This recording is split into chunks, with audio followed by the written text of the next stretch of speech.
Hello and welcome to another episode of the Bonus Points podcast. I'm Joe Garrett, as always being joined by Ollie Guy. Hello. Hello, Ollie. Before we jump straight into talking about the game that we're doing this week, I thought it would probably be good just to explain what the format of this show is, because we kind of haven't explained it in quite a few months. Just in case anyone new is coming in, well, I guess, do you want to do it? Do you want to kind of explain what this show is? Well, I was going to say, I think we've only ever explained it the first ever time. I think maybe like the first one or two we may have. And I mean, it's not like a crazy concept. Let me just say what it is. So basically, we discuss a game that we both played. We play a game every 2 weeks, and then we have a leaderboard where we kind of have a little debate to decide where on like an overall ranking the game belongs. Is that about right? Mm-hmm. I'd say you're pretty much bang on, and we've kind of, in a way, not unintentionally, leaned more towards cult classics. Yeah. Somehow, but we have. The goal isn't like, let's make a list of the best games of all time by any means. Yeah. It's just what games would be interesting to have a chat about, and then it kind of ends up with really fun things where we're comparing like very different games. We're like, well, what's better, Yoshi's Island or Last of Us 2? Come on, which one's better? Yes, some fun I like the way you described it as comparing the dessert with the spoon. Is yeah. That was the which I think's bang on. Yeah. Right then, but yeah, this week, as you can probably see by the title and thumbnail, we are going to be talking about a game that kind of almost feels like a cult classic, but then it almost got too popular that it kind of has gone beyond a cult classic, which is of course Hollow Knight. Yes. I've got the Hollow Knight Wikipedia entry. Would you like me to read that out? Absolutely. Okay, let's get going then. Hollow Knight is a 2017 Metroidvania video game developed and published by independent developer Team Cherry. In the game, the player controls the Knight, a nameless insectoid warrior who explores Hallow Nest, a fallen kingdom plagued by a supernatural disease known as the Infection. Yep, that's the one I played. It's always good to make sure that we're all on the same page.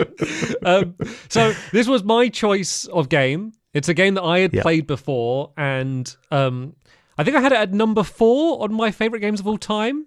Was it 4? It was up there. I can't remember, but it was definitely up there. It was very high. Yeah, so it's one of my favourite games. I think it did actually get knocked down because since I played Bloodborne, which I put above it, but to be honest, they're almost on the same level, but I just, that was my first time playing Bloodborne, so it kind of got a bit of recency bias. But this was your first time ever playing it, right? Yeah, that's right. I mean, I'd seen maybe the trailers for the new one, and I saw my brother playing probably about 5 minutes of it, and he was like, mate, you got to check this game out, it's so sick. And then he died like 10 times in a row, and I was like, why are you playing this? That's the only I'd ever seen it. Was like, I think we were about to go out, and I went to meet him at his house, so he was like just about to turn it off, and that's all I ever saw of it. And now here we are.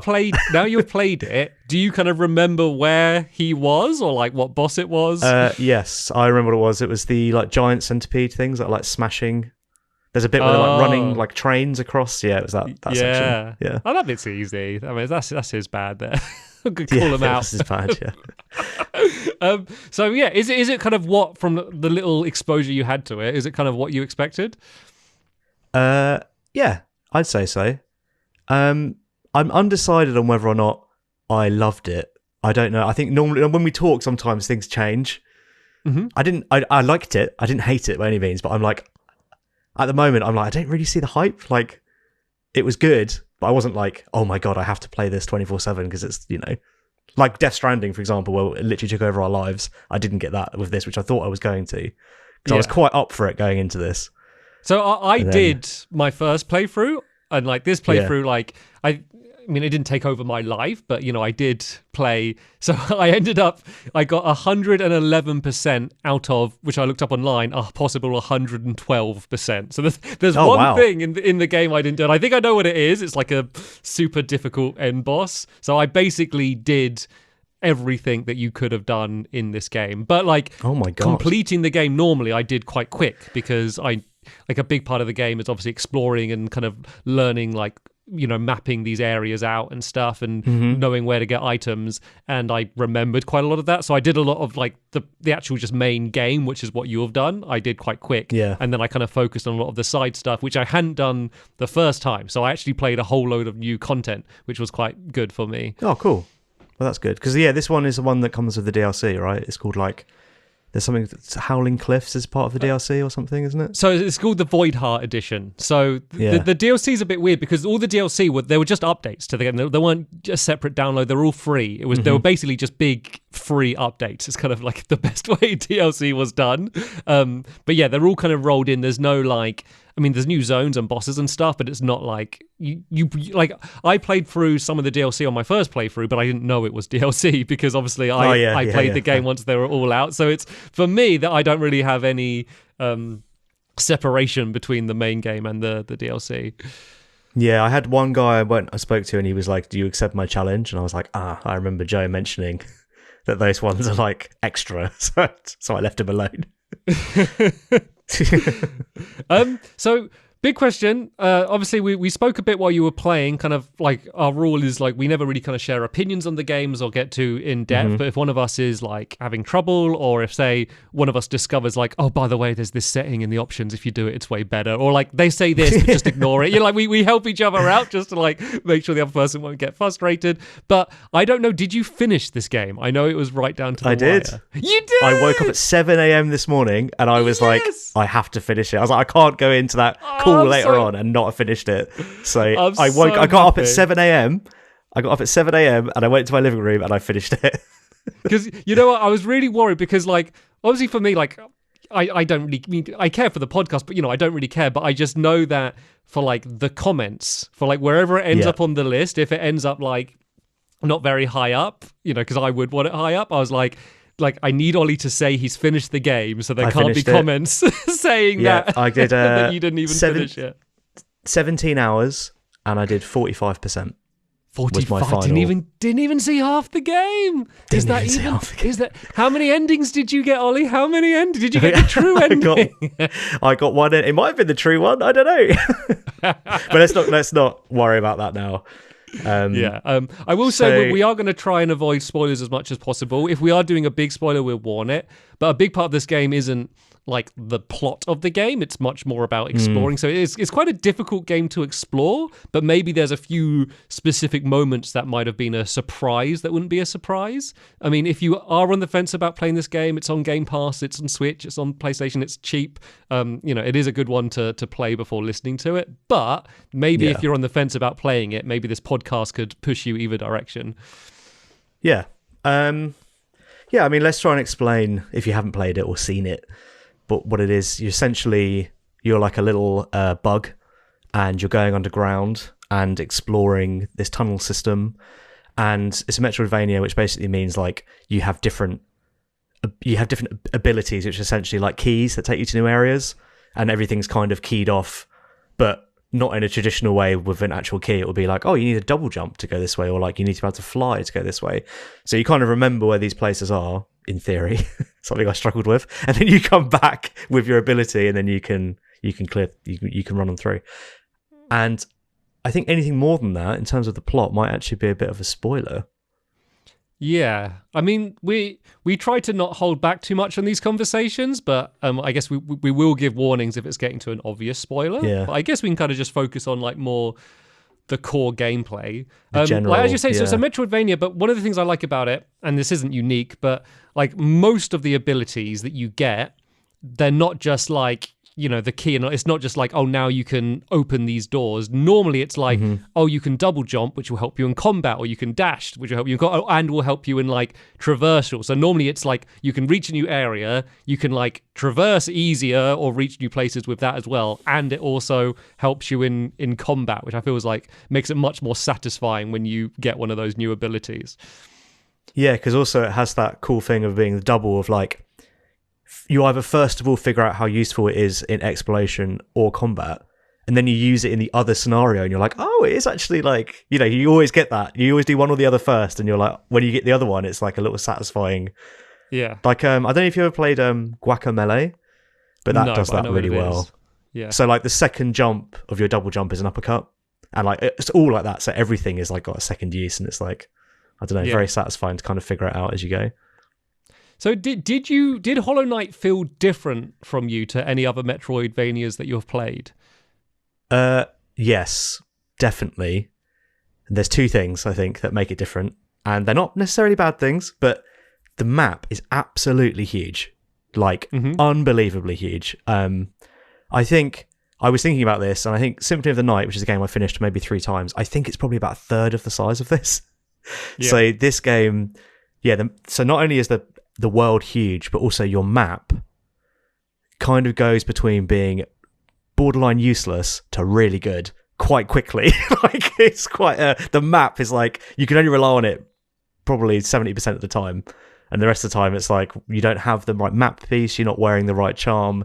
Those are the things that were like very different to other Metroidvanias, which are usually just grids, like a grid-based map, and the rooms go blue when you've done them, So that was the main difference for me. Yeah. Have you played many others as well? I've not played loads. I mean, other ones I like. I've played like obviously the Ori games. I really enjoyed both of them, but like it's not something that I've like really sought out. But I don't know why, seeing as this is one of my favorite games. Like one of the things I like about this is that. Well, actually, let's talk about the map first, as you brought that up. So the map system is one of the things that I love about this game. Like one of the things they really wanted to give you was like a sense of like exploration. Like that's like the key thing they wanted. So when you arrive in a new area, if you bring up your map, you can't see anything, and then eventually you find like an NPC called Conifer, and you can buy a map from him. And then when you buy it, you can kind of see everywhere that you've been and kind of some like faint outlines of some of the places that he's drawn out. But then as you explore, and then if you sit on a bench, everywhere you've been will kind of get filled out in detail. But unless you buy like specific badges and stuff, like nothing is marked on the map. It's just the layout, which means you can kind of buy things that will fill in automatically, things like NPCs or like benches, which are like the rest points, like where you essentially save, I guess. But then you can also just mark the map yourself. So you might reach an area where you're like, oh, I can't jump up there. I bet I'll get an ability later. So let's say the red badge that I put on the map, that means places I can't reach. Or if there's a boss that kills you and I'm like, oh, it's probably too strong, let me mark that boss to remember to come back and kill them later. So what it does is it, rather than like most games where you have a map and the map tells you where to go, like the map's just a tool and you're using it, but you're always deciding where to go and what to do, and it's the onus is really on you for navigation, and I find that so satisfying. Yeah, so my system was anything with a red, so I bought the red and blue dots, and the red ones were things that I think are mechanical, like switches and like big doors, and then the blue ones were like, this floor is vibrating, and I think if I come back later, I will be able to break through this. Like that was kind of my system. I only bought 2. Yeah, I didn't. I mean, my whole navigation was a very sour point in this game. I was not very good at finding my way around. Yeah, well, let's talk Maybe about it's that because I only had two colours. Because one of the things that I like, because my problem with Metroidvanias is I don't want to be in a situation where it's like, oh, I've suddenly got an ability, but I don't know where I need to use it. Like, I've been exploring for ages, I can't remember. But the thing with Hollow Knight is every area has like 2, 3, maybe 4 ways to enter it. So you do so much out of order, and it means that, just kind of wandering or even just looking at the map and just seeing, oh, there's a there's a line that goes to nothing. There's a path that I haven't been down, which meant that in both my playthroughs, I never had a situation where I didn't know where to go. Like in fact, I also almost had the opposite where I'm like, oh, I have all of these things that I could go. Like, what am I going to do first? Like, what's most likely? But I know you messaged a few times and you kind of seemed a bit lost. Like, do you think that's just you not... When you started the game, you didn't realize how much it was going to be down to you to kind of like make your own path? Well, I think basically what happened was the first thing when I played the game is I spoke to Conifer, who's a legend, love him, and he was saying about like, oh yeah, so the map, like you draw it in as you go, and I was like, okay, so that's the game. The game is that I fill in the map, and like basically all the areas are kind of like loops, and they usually end with a shortcut back to the start. So I was like, if I just keep filling in these areas, eventually something will happen and I'll finish it. And then obviously I somehow missed the dream nail and the objectives. I thought the game was about mapping out the area, and that was it. So I did that for 11 hours before I got the dream nail, and I was like, oh, that's what I'm meant to be doing, is like finding these 3 things and taking them out. Because I found the sleeping guy, one of the sleeping guys first, And I was like hitting him with my sword and nothing was happening. So I looked it up online. It was like, yeah, hit him with the dream nail. And I was like, what? So then I messaged, who I'm going to shout out now, LP in the bonus points Discord. He basically sherped me through the rest of the game. And I was like, do you need the dream nail to finish it? Or is this like something else? Because I didn't know what I was meant to be doing. And they were like, you're meant to get the dream nail like straight away. And then I messaged you and you were like, you don't have the dream nail? And I was like, I don't even know where it is. Then I remember you saying like, oh yeah, it's in the Crystal Peaks. And I remembered seeing the guy, there's like a guy mining. Yeah. And I remembered seeing him, but he wasn't on the map. So I couldn't remember whereabouts I saw him. So I was like, if I keep running around, I will find him again. And then I never did. So it's not in the Crystal Peaks, but it is that side of the map. It's kind of under Crystal Peaks. Crystal Peaks is the top. Yeah, because so much of like the routes you go channel you to that area of like the tram kind of takes you very close. So it's like so I took the tram there. That's how I got there in the end. So I took the tram. Yeah. So maybe it was just like just a bit of bad luck that as you were wandering, you just happened to never go to those areas. But I do feel like if you bring up the map, there's normally so many, like, as I say, just paths to dead ends, and I'll just go and tick them off. Or, as you said, like the guy who's there, he's singing his little song at Crystal Peaks, and then you realize like, oh, you need to double jump up there or whatever. Like, did you just not put a badge there and then like forget about it? I think I didn't have the badges yet when I saw him. Oh, okay. So I saw him right near the beginning. So I don't know. I feel like if I'd gone into the game and someone said to me, you need to get the dream nail, take out these 3 guys, and then take out the boss. A bit like, in Breath of the Wild, it's like the 4 beasts. Yeah. I probably would have gone about it a different way because I thought it was a game about drawing. So that's. But that is still. It's a game about exploring. Like it's because I know obviously you're not making the direct progress of like taking out the 3 dreamers, but like you are, like I've wanted to fill in the whole map. You're finding charms, you're finding things to like upgrade yourself, you're meeting NPCs, you're unlocking stag stations, which are the things that you use to essentially fast travel around the world. Like it's not like, oh, that was no progress. If you found the dream nail straight away, you'd still need to find everything else and route I think your that's way why, to them. I think that's why after I got the dream nail, I did it so quickly because I already knew where everything was because I'd mapped it all out already. Yeah. So I was like, so basically when I got the dream nail, I counted that I'd already uncovered 11 areas.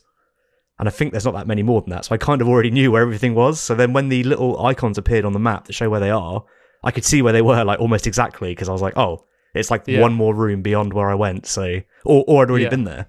So for me, I managed to go back and get them. When I got the dream nail and it showed it on the map, it was like just the face in a black void, and it kind of just gives you like a bit of general direction for where to head to. As we've kind of spoke about exploring and stuff, we honestly spoke about like the actual kind of combat and like controlling the game, like the platforming. Obviously, like the boss fights are quite infamous for difficulty as well as just being fun like 2D bosses. Like, how did you find the actual core gameplay? The controls are so good. Like the controls are amazing. Like it's like, I don't know if you ever played Super Meat Boy, but like the controls on that are so accurate, and this feels like that. Like so it's like pinpoint precise for. Well, do you want to know what game it's based off? Like directly, what the movement's based off? The developers have said. Yeah, tell me. I'd like to know. Mega Man X. That's their inspiration for the movement. Oh my god. There you go. So they want you to have complete control at all moments. So obviously your jump, the longer you hold, the higher you go. And then you get your double jump as like another way to escape. And then you can dash at any point. And then obviously even if you're wall jumping and stuff. So it's like they may want to make sure that if you get hit, it was like you and you had an option to escape, so that it's as open as possible, I guess, as it could be in terms of all of the movement opportunities you have. That makes a lot of sense now you say that. Thinking about Mega Man X of like the wall hang and the dashing, it's like, oh yeah, that is literally exactly what it's like. Yeah, I've not played it, combat, so I don't know, but that's just that's what they've said. The combat as well is really good, really satisfying, so easy to use. Like it just does exactly what you're expecting. I don't think there was a single time where I was like caught out by something not happening the way I expected it to happen. So yeah, the controls and the combat is really good. I found it a bit more difficult fighting a crowd of enemies. There's one bit where you go in this room and like enemies jump in, and like I would get hit a lot of times there, but you get through it. It's not, it wasn't impossible. But no, I think the controls were like, especially by the end when I had like that flying ability is so cool. Where you just like flying along. Yeah. Like use it like and being able to stop that as well. So you can because there's a spike wall, you just kind of stop. And then the flying and the double jumping, dashing, and wall hanging. If there's a wall that's kind of uneven, if you do it right, you can kind of still get up it. So there'd be some points where I could fall down a pit and be like, oh no, do you know what? I reckon I could probably get out here and be like jumping up the wall. And did you do much pogoing where you like attack down to like boost up? That is most of my attacks. I think probably 80% of my attacks were attacking down. Most of the enemies didn't really know what to do, or the bosses didn't really know what to do if you got above them. They were just kind of swinging their sword forward and you're just like bouncing on them. A very effective strategy. But then also for like traversal, like you can do that over like spikes. There's a lot of platforming problems. You can just pogo along them. And then that's what's used for a lot of like speedrun strats, is like you can pogo off like background things that break, and there's even things where so in this game when you die there's like a shade of yourself which you need to go back to kill to get all of your your money back, but you can die in a specific place to go back to pogo off your shade to reach areas to like skip like things, which I think is just a really cool like strategy for speedrunning. And the developers were like aware of a lot of that stuff before, and they're like, oh yeah, let's like encourage that, like let's like make, they didn't patch that stuff out, which is cool. The shade mechanic of dying and losing your coins is really good. I really like that, because I feel like losing your coins is bad, but it for some reason doesn't feel as bad as like Dark Souls. So I think like, because there's quite a lot of money knocking around, so there was quite a few times where I was like, do you know what, I'm just going to leave him. Like I'm not going to bother and go back to get him, because he had like 300 coins on him. I'll get them on the way there. But you also can't. So you got your soul meter. Which is like basically what you use to do your spells and heal yourself, but that's only like smaller if you don't know the shade. So do you just accept having less soul? Because I'd be more worried about that than the geo. Yeah, no, I had one of the things I did manage to upgrade was my soul amount. So I had the little dot, the extra soul. But also not. So you can get a few of them. All right, well I had one, but it wasn't really that. You just get so much. Like that's what I like about it. That's why the fights as well. I think like as long as in the fights, the boss fights, you're ballsy enough to heal, you'll probably get away with it. Like, and you do have that. That's the exciting rush of it. It's like, oh my god, I got away with that. Like I'm going to stand there and heal, and the enemy is like, they miss their sword swipe. You're like, oh, straight away I'll heal, and then like when you get away with it, you're like. There's a charm you can get where when you're healing, you turn into like a little worm and you can crawl around to carry on dodging, which is absolutely amazing. Actually, I should mention what charms is. I know there's a lot of terms I'm throwing at people for those that don't know the game. So charms are almost like I guess perks is a good comparison. They're things that you equipped, and it might be as straightforward as doing more damage, but it might be a thing where it changes one of your spells. So rather than shooting like a Hadouken, you shoot out slugs. But the cool thing is there's loads of combinations where like they'll do a unique thing. Like you could have like things that you summon like creatures, and if you have the thing where you summon and something else, like they're different. And so there's loads of like crazy combinations of things you can do, I guess, to like create a build. So did you have any like favorite charms, or did you just kind of have a few that you stuck with most of the game? The two that I stuck with through the whole game, as soon as I got them, was the one that made you see yourself on the map. Yeah, which compass. I feel like I accidentally forgot to put it back on after a fight, and I was literally looking at the map and I was like, I've got no idea where I am. And the other one was the Dung Defender smell lines that when enemies go near you, they take damage. Okay, yeah. Did you not use that one? It does so little damage. I know, but it still does damage. It's only one notch, and he uses one notch. There's one fight where it's almost not essential, but to make it easier, there's a fight where it's like you're fighting a boss, and there's all like these kind of like floating other enemies that spawn, but they only have one health, and it just means you can ignore them because as soon as they get close to you, they just die. But there's also fun. So there's fun combinations with that one and loads of other things, and also there's loads of unique dialogue with NPCs. If you talk to them and you go on, they're like, "You're too stinky. Go have a bath and come back. Don't come in my shop because you smell too bad." I love that stuff.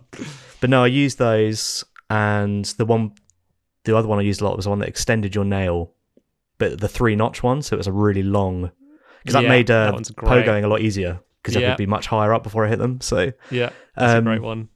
But yeah, the one that you recommended to me, the quick slash, that was what got me through the impasse that I was like almost gave up playing because it was too difficult. Was that thanks to that quick slash? Yeah, I got through. Yeah, no, if you do quick slash and then there's the charm, so they're they're normally called like fragile strength and fragile greed and stuff. They're basically ones that are very strong charms, but if you die with them, they break and you got to pay to repair them. But you can actually, there's an NPC. Did you not find any of those? I probably saw them, but didn't buy them.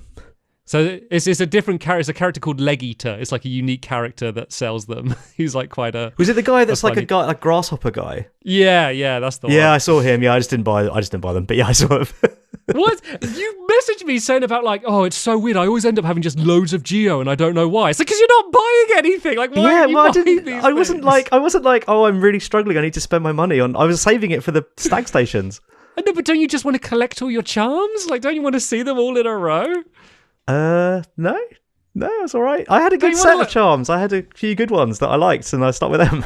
But yeah, basically, so they normally would break, but then there is a character called Divine that you meet who basically eats them and then poos them out, and then they're unbreakable. So they're like, right. So I had that quick slash one and unbreakable strength. Because I love the game. I had the one, there's a couple of them, but basically it means when you attack, you get more soul, which is really good for obviously for healing and even just like traversing, but then it allows you to use spells a lot. But then when I had quick slash, is I attacked so fast, it kind of did the same thing. I'd get more soul because you get soul when you attack. So it kind of ended up kind of doing the same effect, and I was doing loads of damage. So I kind of ended up stopping using that by the end. Yeah, most of the big fights, I think I was really helped through by the steady. I think it's called like steady body or something, where like when you swing, you don't slide backwards. So as long as you can stand right next to them, quite a lot of the bosses would like fire things out, but they don't fire anything right next to them. So as long as you take the chance to get in close to them when you can just stand there and spam, and they'll like until they start swinging their sword or punching whatever, that they will keep firing over your head, so you can get in there and hit them with that. It's a bit cheesy, but sometimes I found that like if they're doing an attack where they're standing still for a bit, I would just like with quick slash attack really fast, and I know they're going to hit me maybe once or twice, but I'm going to do so much damage against them, fill up my soul, and then I also use the charm a lot, which allows you to heal really quick.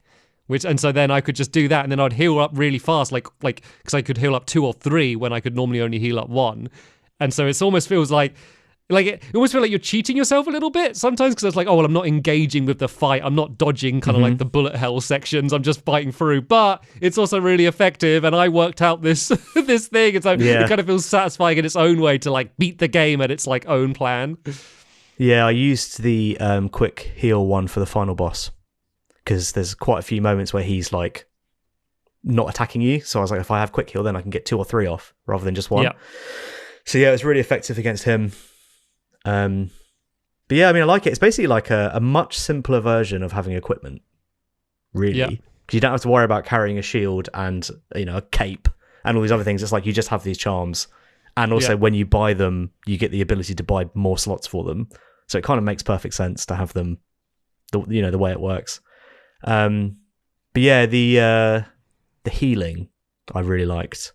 That was probably my favorite aspect of the game. Is like if you dare, you can heal. But there was another thing actually. Sometimes the swords would like clash. Yeah, and I never really figured that out. Like I never really figured out what that was doing. Or it's probably it's when you attack at the same time. It's almost like a parry, and then you don't take damage. But does it make them more vulnerable? No, it's basically a way how like I do it a lot when I'm spamming quick slash. It just means a way like it's another way to avoid attack rather than dodge, because you don't want to put distance between you and the enemy, because then you lose the chance for a follow up. So it's a way to like hold your ground and not take damage. Okay. Yeah, it's quite a lot of them when I was quick slashing, it was happening over and over again, but I was like, is this good for me or bad for me? I can't tell what's happening. It's like it's neutral for both of you, I guess. Yeah. The healing mechanic, the way, so because obviously you need to attack enemies to then build up soul to heal. So it means like if you want to heal and you're weak, you got to attack first. That's directly inspired from Bloodborne, they said, because that's got the rally mechanic where if you take damage, like if you attack back straight away, you can get that health back, and it's a way to like encourage people to play aggressively. So that's where that general idea comes from. They ended up changing it a little bit. Yeah, no, it's really good. I kind of felt like if I ever had full soul and I was missing a bit of life, I was like, I'm doing it. I just need to spend it and just heal. Like it's always worth having the absolute maximum amount of health. Sounds like you didn't use spells much. I used the fireball and that was it, really. I didn't really think it was that effective. So Oh, and the slam one, the slamming. Yeah, that was good for boss fights. That one, because you were invincible for ages. So you slam down on them. You get a bunch of iframes. And then you can dash out. Yeah. So they're the two that I used. I don't think I even bought or saw any other ones. So there's three. There's them two, and then there's one which is like an upper attack one. But they start off really strong early on, because before you've upgraded your nail, they do like a surprising amount of damage. But it's obviously it's hard to judge that because there's no numbers or health bar or anything. So they are really, really powerful. And then there's also charms you can use to like upgrade them so they use less soul or do more damage. But then there's also upgraded versions of each of them. And they're like, they get like kind of crazy, like the Hadouken-y one, like it's like a giant like ball, like that like covers like, you know, a bottom third of the screen, and like the uppercut one is just like a giant hitbox. So they do end up really effective. So you generally end up with two camps of players where it's like either I'm like a nail player or like a spell player, and both are like pretty viable. And then there's other weird ones that you could be like, oh, I'm a summon player and I summon things, but we don't talk to them. Yeah, I saw that there was a charm that was like, if you use spells, it uses less soul. Yeah. So I was thinking, there must be more out there. But like, to be honest with you, the combat was not something I struggled with, except for one boss fight. But so I was like not really thinking about buying stuff for combat, because I was like, I'm kind of smashing it anyway, so it's like all right. Yeah. And it was just those Watcher nights that did me. so most of the challenge is kind of like, it's not even post game stuff, because it's stuff you could do at, you know, you don't, if you kill the boss and load up the game again, you're just on the bench before it and you carry on playing. But then so most of the bosses have like a harder variant. So like, say like there's like the Dung Defender. If you ground pound under his boss room, there's the White Defender, which is like a variant of him, which will have more attacks. It will have unique music and stuff. And basically not literally, but the majority of bosses have a more difficult variant of them. And then there's also like, there's a thing called like a place called Godhome you can go to, and they got like these pantheons, which are basically like boss rushes, where you might have to fight through 8 bosses, and then there'll be a unique boss at the end that you haven't fought anywhere else. And then like to get the final ending, there's one of those boss rushes where you have to kill 45 bosses in a row. Oh my God. And then a brand new variant of the final boss, not the one that you fought, like a boss that I did, which is like, obviously it's almost unobtainable for most people. Like, I'm not even going to attempt it, just because like I don't even like that sort of endurance difficulty. But like they have it, so if you do want to go crazy, like you can. Obviously, like speedrunner people are now doing challenges within that to make it harder, and there are qualifiers you can add on, almost like Halo Skulls, to like you can't use charms, you'll do less damage, and people do all challenges like all of those and like don't get hit at all and stuff. But like it means that like there will be, unless you are a crazy gamer and play this all the time, there will be a point where you'll reach your limit of difficulty in like some of the side stuff that you can do. So is that the 1% that you didn't do? Yeah, I assume so. Like, I never looked it up. I just looked at what the total was, but I didn't do that, and that's got to be worth a percent. But some of the bosses aren't even a percent. Like, there was some, because I saw when I finished the game first time, I think I was on like 109%. And then I was like, oh, I must have missed some bosses. So I went to see what bosses I missed to kill them, and the percentage didn't go up. So it just shows how much stuff there is in the game that, like, killing a boss doesn't mean the percentage will go up. So yeah, the Watcher Knights, which is like on the critical path, one of the bosses you have to fight. That was the one where, so basically most of the bosses I did first or second try. And then the Watcher Knight took me about 30. And then the final boss took me about 4. So I was like, all fine, kind of bumbling along, like, oh yeah, this is fun. Like, I'm just smashing through it, like flying around, bouncing forwards. And then I got to this Watcher Knight and I was literally like, why is this so difficult?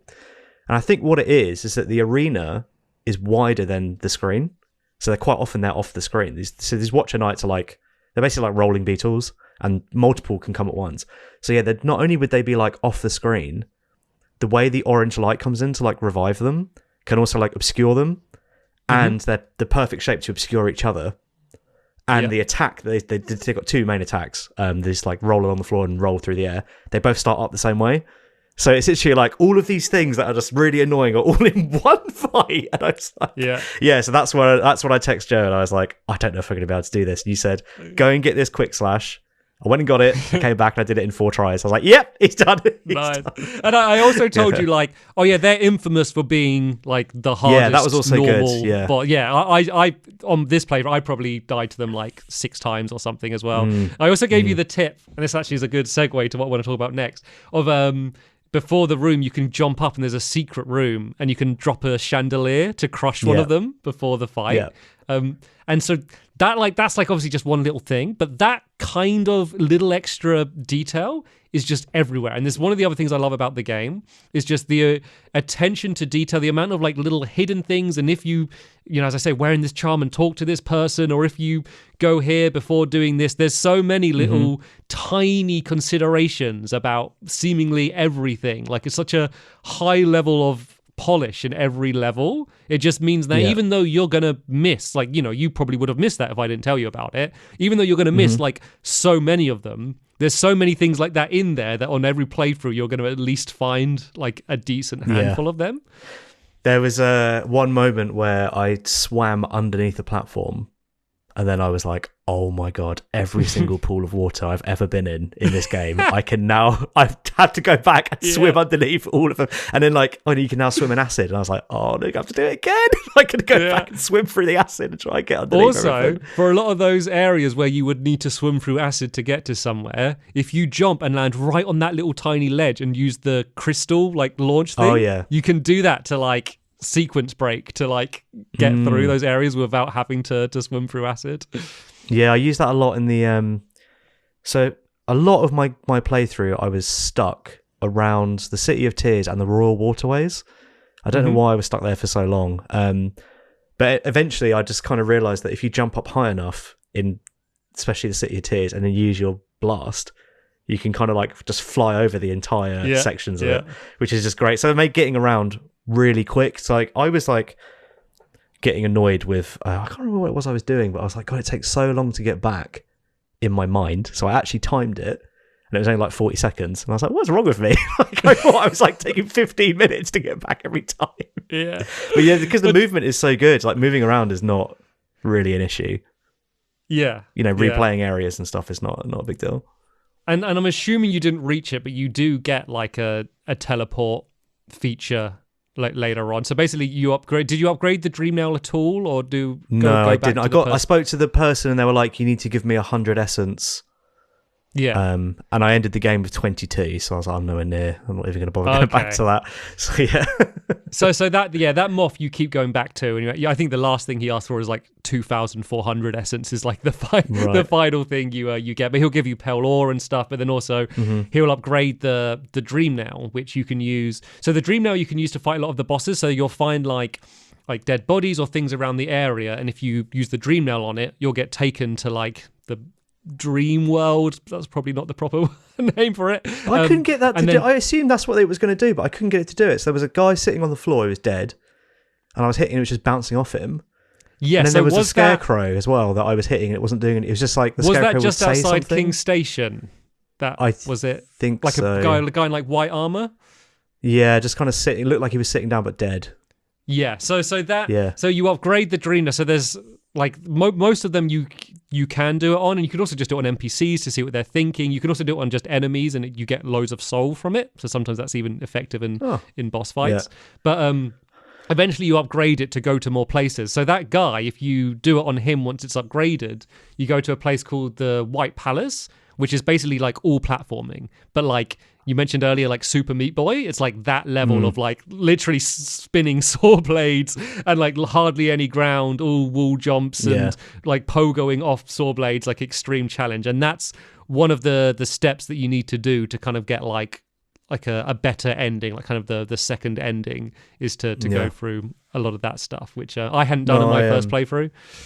Yeah, no, I loved all that. The areas that were kind of like long platforming challenges, a lot of them were like you're bouncing off something with your sword. They were so good. They were like so well designed. And also the little wall jumps that were like between spikes, but like the exact distance that you could zip across with your dash. All that stuff was awesome. If anything, I'd probably want more of that. Yeah, well, maybe if you do have time to go back and play it, if you go and go to that White Palace place. I think you'll enjoy. Like, it's really tough. I mean, you'd probably be better at it than me, because I'm not great at kind of platforming 2D games as you. But that is it'll push you to the limit. And it's also a fun excuse to use different charms, because there's no real combat.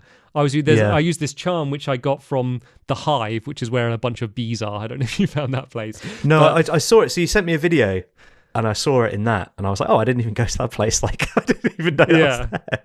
So that was DLC, so it's kind of less linked up with other places. But yeah, you get a charm there where if you take damage, that mask that you lost, it will just, after like a few seconds, well, pretty like, I don't know, 8 seconds or something, it will come back as long as you don't take damage again.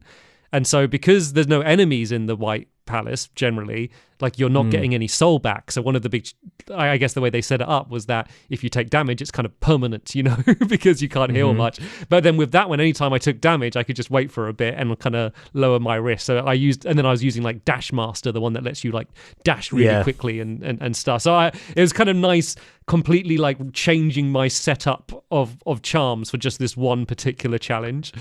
Yeah, I had that in my mind when I was playing, and I was like, oh, I should have like a combat setup, so I don't always need the compass, because sometimes you're quite close. But I don't know if there's enough benches for it to be worth it. I kind of feel like, especially around the centre, there's quite a big area with no benches, and it's like quite a faff to go back, especially if you haven't died and you're like, I'm going to go back and change. It's a bit like, is it worth it? I don't know if it is. Like, I wish you could just change them whenever you want. Like, I don't understand. Like, I don't see how that would hurt the balance. I mean, maybe there is some way we've not thought of, but like, I just wish I could just switch. Like, because sometimes I'll fight a boss and I'll be like, oh, okay, they're using this kind of thing. I should probably use spells. Let me change my charms. And I'll be like, oh, but I don't know if I can be like bothered to like go and like change. Yeah, like, I wish I could just do it and then like go straight in again. Yeah, no, I agree. Also, I quite liked the fact that everything in the game costs money. Like, some places you can't even sit down unless you pay, which is crazy. But like, it's I like it. So great the way the bench comes out and then the little radio comes down, like talk about those little tiny details. Yeah, I mean, everything costs money, but there is so much money in every enemy is carrying quite a lot. But it makes, I think it just makes it more satisfying, because you can.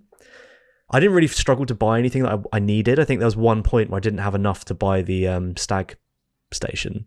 No, you did. You weren't buying enough charms and stuff. I'm talking to you now. And the fact that you said to me that you messaged me saying, oh, it's really dark, I need a lantern. I was like, there's literally a lantern available in the shop from the beginning of the game. How am I supposed to know that? How am I supposed to know that? There might not be a lantern feature. Like, in the beginning of the game, I went in the shop and I saw that there was a lantern and it was quite expensive. And I just made a mental note, make sure when I get enough Geo, I'll come back and buy it. You know, like, I just set that as an objective for myself. I didn't even remember seeing it. I went in the shop. I don't remember seeing it. But I cleared those 2 areas with no lantern. So. Oh really? You went through the? Oh god, it's like back so in the day when you didn't know about Flash and Pokemon, and you went through that tunnel without lighting it up. You brute force it. The Beast's Den, all that spider section. I did all that without the lantern. Nest. Yeah, I did that without the lantern. Yeah, and then after I saw the sleeping guy, I was like, oh yeah, I should probably actually go back and get the lantern as well while I'm getting this Dream Now business. But it's not that bright. It doesn't make that much of a difference. Oh man, I feel like we needed to do what we're planning for. We're planning a series where we play through Bloodborne called Blood Brothers that we'll hopefully be doing soon. Where it'd be Ollie playing and me like being a bit of like a helpful guy. I'll be like a Zelda, like, hey, listen, like fairy, like giving you tips. I feel like I needed that for this, and you'd have had like a much more fun time. Like, not telling you where to go, let you explore and do your own journey, but say like, by the way, you missed a thing that it's quite obvious. That's my general problem with Souls-like games, which I know people say this is a Souls-like. I don't really know if it is. Just because you sit on a bench and the enemies come back and you get your body back, I don't know if that really counts.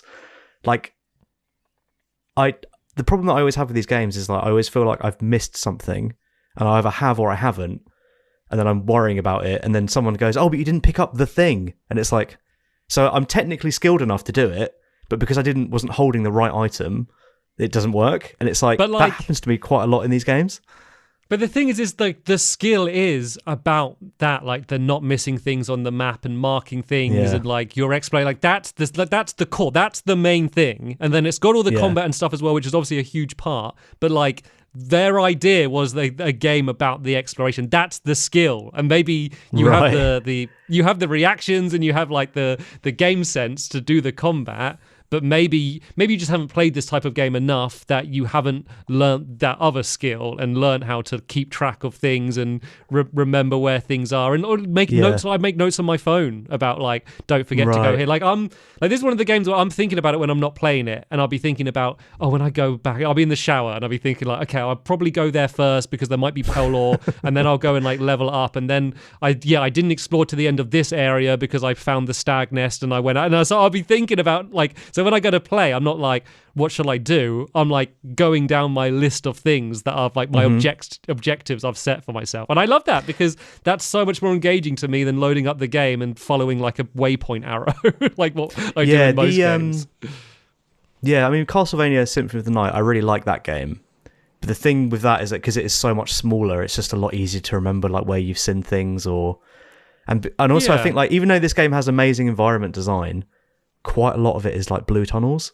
So it's like, where did I see that? Like, I don't remember. And then obviously the names of the places, they're not like, in Castlevania, it's like library. It's like, oh yeah, there's books there. Whereas like in this, it's a little bit more abstract. It's like, I can't quite remember what I was even looking at or what I was doing. And like, I see within a region, like I guess like the Forgotten Crossroads you're talking about where it being blue, but like each region has like an overall color palette and it matches up with the map. So if you bring up the map, it's like Green Path. On the map, it's all green. Crystal Peak, when you're there, it's all kind of pinky. And if you look on the map, it's pinky on the map. So I feel like it's really there's using, quite a lot like, of colours. There's quite a lot of blue places and there's quite a lot of yellowy grey places. Like I think City of Tears, the Royal Waterway, they're both blue. The Spider's Nest is blue.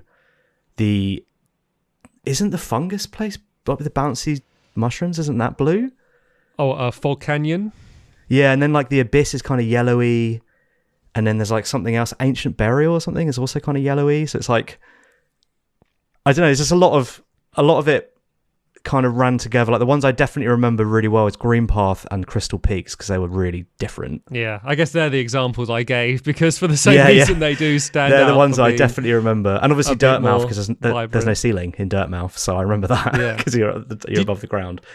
Did you find the Abyss? Yes, with all the skeletons and stuff, right?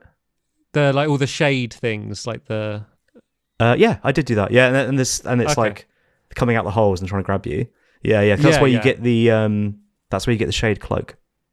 Okay, yeah, I wasn't sure because I don't think you need the shade cloak to complete the game. But there are some other secret things. So that's one of the things that you need to get the next ending. There's a secret bit under the ground. You know where there's all of the vessels, I think they're called, like the things that look like you on like the floor. There's like a secret bit under the ground there, which is a area that I hadn't discovered on my first playthrough. So how do you think it plays on the replay then? Because obviously this is your second time. So like obviously it's not as special as the first playthrough. Like I think for me it was quite good because at first I was sort of like, oh yeah, getting back into it and just enjoying the flow. And I remembered like the broader beats, but obviously I don't, if I'm leaving the side of a screen, I don't know what's going to be on the other side. And like from my last playthrough, I did once I kind of, got my mental map back again. But I did so much new stuff this time.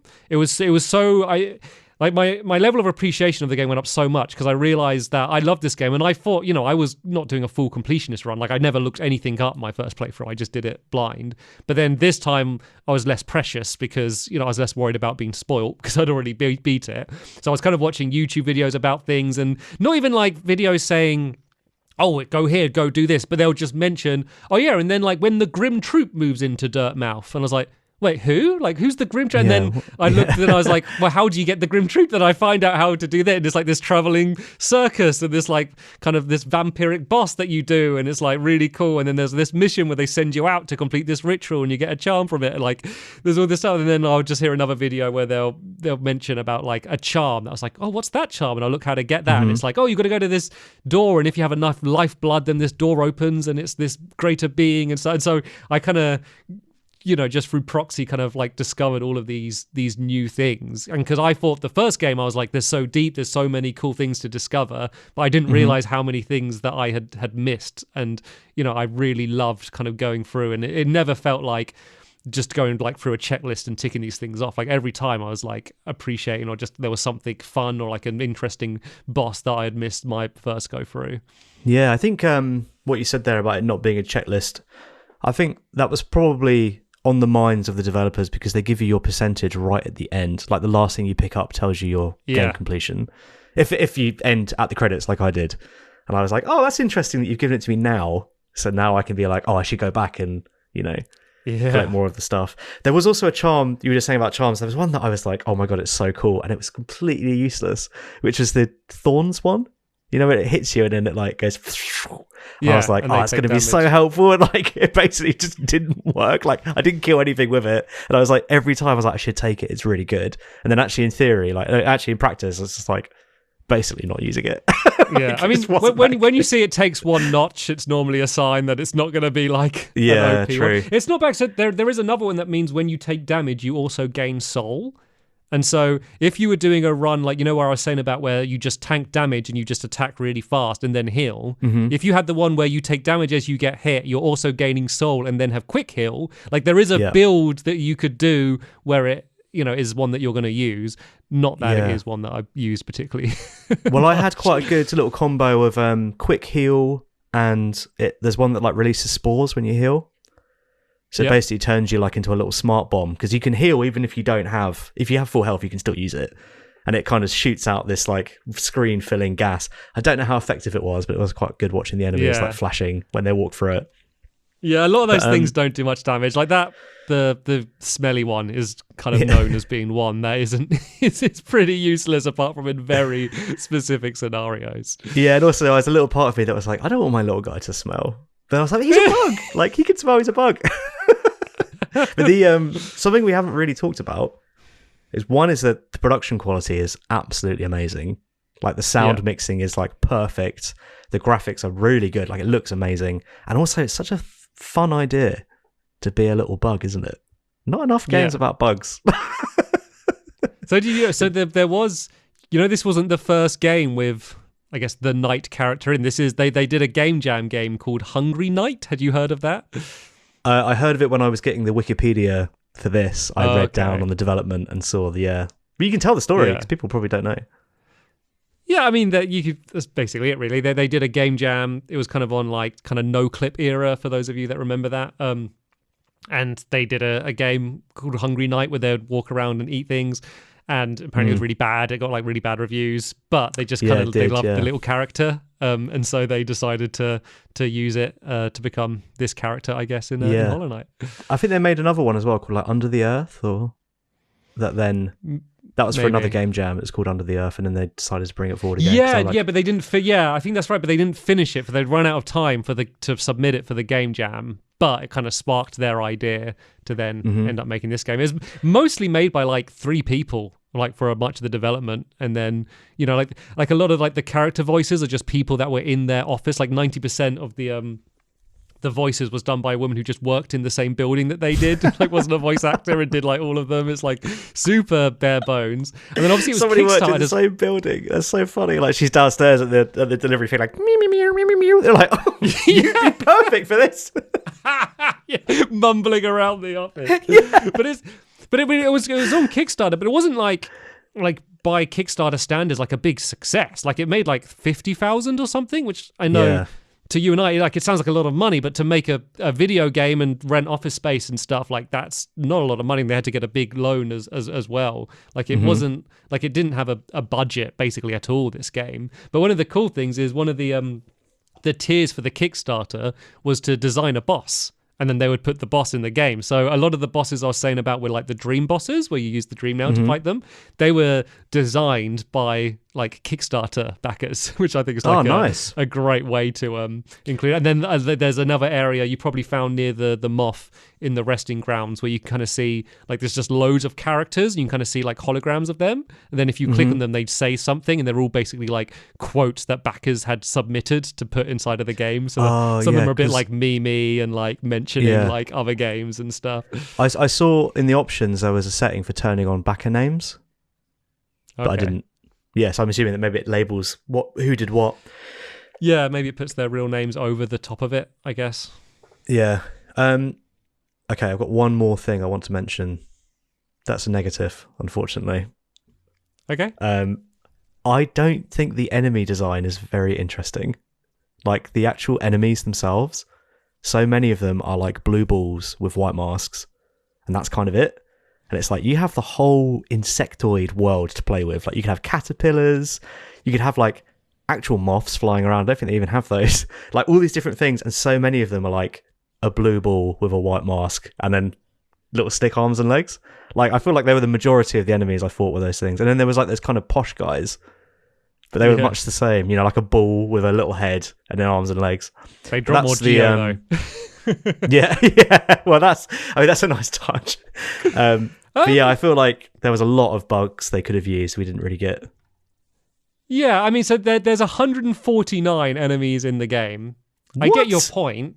I think like a lot of the areas you are in a lot has those types of bugs, but I do think there is decent variety, but some of them are used in a very small area. Like those worms, like I think they're in the royal waterways, those worm things that you kill them and then they come back their head and their bum and they're like making these horrible sounds. Like there's a lot of like unique things, but also it was like they made them so quick. Like I saw like an interview with like the developer, and they were saying like he would like animate and like put in the game a boss in like hours, like not days. Like it would be like 2 or 3 hours, and he'd put them in, you know, because it was such a small team, and the ambition of this game is so high for the size of the team.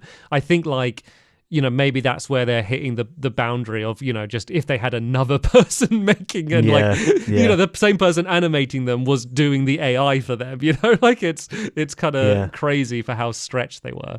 I guess it's also like, you can definitely see the Flash game ancestry in this game. Do you know what I mean? Like you can see that's where it came from, and maybe that's, you know, something they're so experienced in working in, animating in Flash and putting it in. I mean, I don't know what engine it runs on or anything, but so it's Unity. So they started using an engine which I can't remember its name, but is one that was used for like making all those games, and then when they brought in someone who was a bit more technically advanced, like the third person, when they brought him in, they ended up bringing it over to Unity.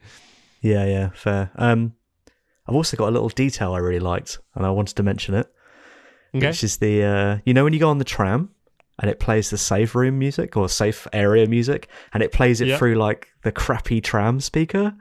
That's so, I was like, that is genius, the way that it comes in. And you can break the speakers and then the music stops as well. What? I didn't know that. Look, so I got a list of like, I got a section in my notes called cool details, and I don't think I've really mentioned any of them. So I really don't want this to be listing them through. But it's one of my favorite bits. And it's, did you use the bank much? They said it cost 100 to open an account, and I was like, that's not worth it. So I didn't open the account. Yeah, no, of course you didn't. And then you were there messaging me saying, I've got all this Geo and nothing to spend it on. You're just hoarding it. I didn't need the bank. Scrooge McDuck over there with your Geo. I need to buy stack stations. Some of them are expensive. So this isn't really a spoil, but this is just a cool moment. So basically you open it and there's this little old lady running it, this little old bug who's like, looks like she's there like knitting, or I don't think she's just shaking, she's cold, little old lady. And you give her all your Geo, and then like I was going back and you kind of give her some, you can withdraw it. And then one time I went there and she was just gone. And I was like, oh wait, I need the Geo. Where's the bank lady? But then if you attack like the little kiosk thing she's in, it falls forward and you see it's like a 2D cutout.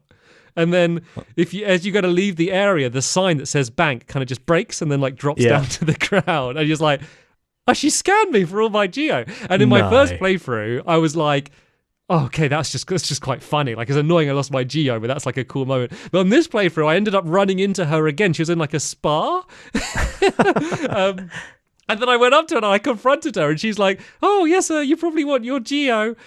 Sorry, I don't have it, you know, with all banking fees and stuff. I'm afraid that, you know, I don't have it with you. And I was like, no, you're not getting away with this. And then so I hit her, and then like she goes into her shell and like bounces around, and all the geo just flies out of her. You realise she's just full of the geo. And it took because I put like 4,500 geo I gave to her, so I was just knocking her around for ages. She's going like, oh dear, oh, and I'm just like knocking her around, and it's just such like a cool moment. And I could go through and do a bunch of other things like that you could easily be missed, but it just feels, even though it's obviously something that would happen to loads of people, it feels like such a personal story to me. And it's that sort of detail, but like multiplied by 100 spread throughout the game is, I think, the reason I love this game as much as I do.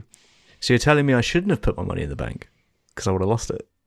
Like, well, I got it back, but you would have had that moment, which is worth more than all the geo in the world. I did throw quite a lot of money in a fountain because I was like, I've got like thousands at this point. I don't know, thousands. I probably like maybe almost 1,000, and I was like, I'm not really needing it right now. And it was like, oh, do you want to give your offering, whatever? And I was like, yeah, and then nothing happened. So I don't know. So if you give up to 3,000 geo like total, then you get, I think it's like a mask shard or a notch or something. You get something from it. Oh, okay. So yeah, because I only got 2 mask shards. I didn't find a third one or fourth one. You never got another complete mask? No. I got some blue ones. Okay. I got some blue ones. Oh, the lifeblood, yeah. Yeah, and then I got the charm that gives you 2 extra, but then when you take the charm off, they disappear, so I didn't use it. Yeah, I wanted to put it on and then take it off and then get the 2 extra. Yeah, no wonder you were struggling a bit more if you weren't finding so many of those things. I realized you kind of mentioned briefly like the music was good. The music is beloved for this game. Were there any like particular tracks or like any like particular boss music that you can remember specifically, or just City of Tears was the music in City of Tears was amazing, and also the fact that it's raining underground is so cool. Like that was a really great. Do you know how it's raining? Isn't there like a lake above it or something? Yeah, if you work out the map, there's like a big blue lake which is directly above it with like, obviously it's like cracks dripping down. Like once I worked it's very clever to give it that bit of variety, considering it's just underground. It was really cool. Yeah. But yeah, the City of Tears music was good, and also I think maybe the Hornet. Did the Hornet have the same song the 2 times you fight her? I think one of her songs rips. The second time I fought her, the music was really good. So I can't remember if it was the same as the first time. Oh, there she is. See, for the video people, I've got recently got some little statues of the Knight and Hornet, and I was much waiting bigger for than I thought they were going to be. Yeah, they're big statues. It's just close to the camera, Ollie. God, they're bigger than you. The Hornet. My favorite. Sorry. Oh, go on. Sorry, yeah, go on. Let's hear it. I was just say, so I really like the White Defender music and the Dung Defender. I think that song's great. There's Grim, who I didn't, for those that know Hollow Knight, I didn't fight Nightmare Grim. I did the other option on the quest, but just the bass Grim music I really love. And then Hive Knight, which is like the B one. It's kind of like quite like brassy and trumpety. Really like stood out to me.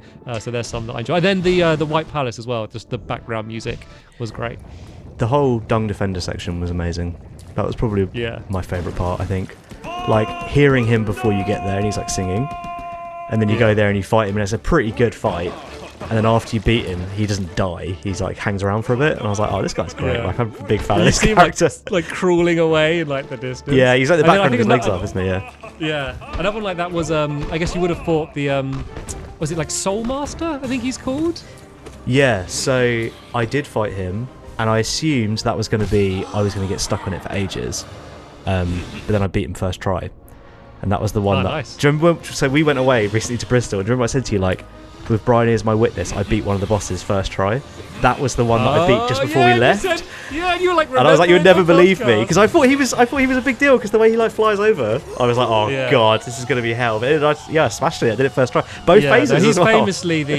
famously the big baby of the bosses, the easy one, the joke of the bunch. I don't think I beat him first go. I'm pretty sure I died to him. The video version, you might see footage of me dying to him if I did. But I like the twist second stage and like all the because you like fall down, don't you, or something, and he like when he goes mad and starts teleporting, then drops down. And then there's another fight which I think is optional called something. I think it's like the Traitor Knight or something. Is one of the so the Mantis Lords. There's 3 of them that you fight, but there's like a 4th plinth that's kind of broken. I don't know if you saw that. I didn't notice that. I thought they were just Because they're like centered behind you, aren't they? Sitting there and they jump in. Yeah, but there's one. Yeah, it's kind of in shadow, but it's basically there's one that kind of embraced the infection. I originally haven't spoke about story much at all, but yeah, and has kind of gone off to kind of become more powerful. But you fight them. But then there's another NPC called Cloth, who you probably would have spoke to. She's like quite big, with like a mallet or something. And she's kind of having like doubts her whole way through, and she's like, oh, I want to be this warrior, but I'm quite scared, and you kind of comfort her. But then if in this fight, she kind of jumps in halfway through the fight and like joins you in the fight. And I won't say how it ends because it would be a bit spoilery, but it's like that was one of my favorite moments. Yeah, actually, I did have that with another. It was against the giant jellyfish boss. You have a little mate Quirrell. With that. Yeah, that's really cool. That fight with them jumping in. Yeah, so that happens every time. That's like a part of the story. Quirrell comes because the only time you can damage them was Umu, I think that boss is called. Yeah, and he basically jumps in and like pierces them with his sword, and it like goes, and then you can just like spam it. Yeah. This is so nice how good. Like if it doesn't feel like you're the only one exploring. Like even when you go to an area and there's like someone else sitting on the bench, or like you just see other people, like, it feels like there's a bunch of people like you like journeying around Hollow Nest. And also not knowing if they're good or bad. Like every time I'd be like, there's someone sitting there, especially that guy you were talking about, like Leggy or whatever. The way he was sitting there for ages, I was like, oh, like he looks horrible. Like I was going to creep forward to see if he suddenly attacks me.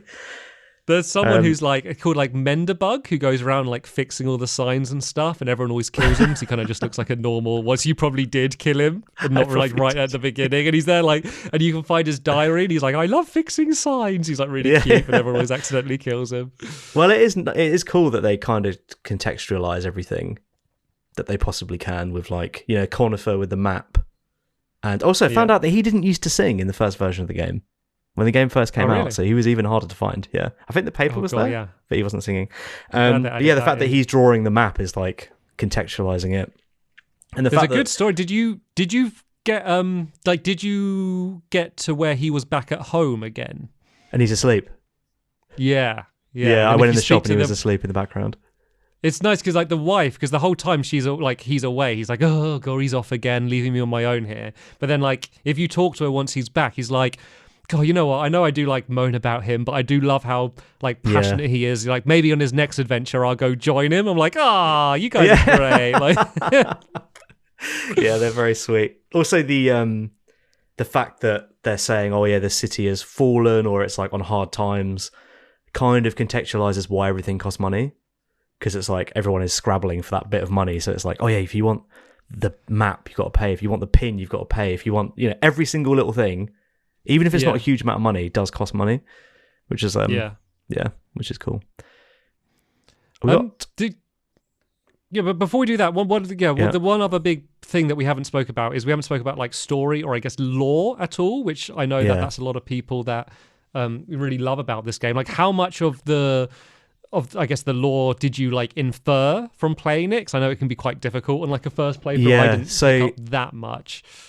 Basically, once I got the dream nail, that's when it all kind of came together. Like, okay, I'm trying to stop this infection from happening or totally wipe it out. I thought I was the Hollow Knight for ages because I was like, all the enemies have got orange eyes and I don't, so I'm hollow. So I was like, okay, so I'm the one that's like fine. So that's me. And then... Sorry for interrupting the podcast, but I just realised while editing that we completely failed to give an adequate spoiler warning. So... this is your spoiler warning. We are about to spoil the entire end, in fact, multiple endings of the game. So if you don't want to have it spoiled, then skip ahead by a few minutes. So you basically go through, and there is this big enemy at the end who I guess is the start of the infection, or the infection is to protect him, and then you kill him, and then I became him. That was my... That's it. That's all I got. The ending's right. A lot of that is... close. Like, do you want me to kind of explain like what the setup is for like what you why you're doing that and who the Hollow Knight is? Yeah, let's hear it. So basically, this affection. There's a being called the Radiance, or just Radiance maybe, that you hadn't seen, which is like this almost like kind of godly being that lives in like that dream world, and they're the ones spreading this infection. And then the Pale King, who's kind of the person who founded Hallownest. There was people living there, like the Mantis tribe were there before, and the mushrooms and stuff. But he basically founded like the tramway and like the City of Tears and stuff. Like he was the king. Oh yeah. And this infection came, and they were trying to counter it. And they realized that the way they wanted to counter it was they needed to make this like pure hollow vessel, which is why in that abyss you just see there's all like the failed ones, all the ones that are like all over the floor. Basically, they create like a vessel, and they put void into it, and they created the Hollow Knight, which was basically meant to be completely hollow, no emotions, no thoughts, no agenda or anything. And then if they put the infection in that, it wouldn't be able to spread. But it turned out that the infection could still spread, and the Hollow Knight wasn't actually hollow. And so for the ending that you got, your goal is to basically, the idea is that you might be hollow, and so your goal is to kill the Hollow Knight so the infection goes into you, so maybe you can stop it spreading. Oh, okay. So I wasn't far off. I'm assuming I got a bad ending though, because I got chained so which is why the Hollow Knight was was kind of stabbing himself in that boss fight. So yeah, it just means that you kind of got the ending where you don't know if it worked, then maybe you could say it was a worthy sacrifice. But then basically the another ending that I got was you can Hornet can join you in that fight. And basically she kind of like stabs him and like gives you an opportunity to use your dream nail on him, in where you then go to fight Radiance to kind of kill that to kind of end it completely. Oh, okay. Which is obviously, I guess, like the definite, I guess, good ending. But then there is other endings which I've not done. Yeah, she's kind of like Ada, isn't she, Hornet? It's like I couldn't really tell whose side she was on until right at the end when she was like, I've decided you're strong enough to go ahead with this. But up to that point, I was like, are you friend or foe? I don't know if I should be looking out for you or be like, oh, thank God it's the Hornet.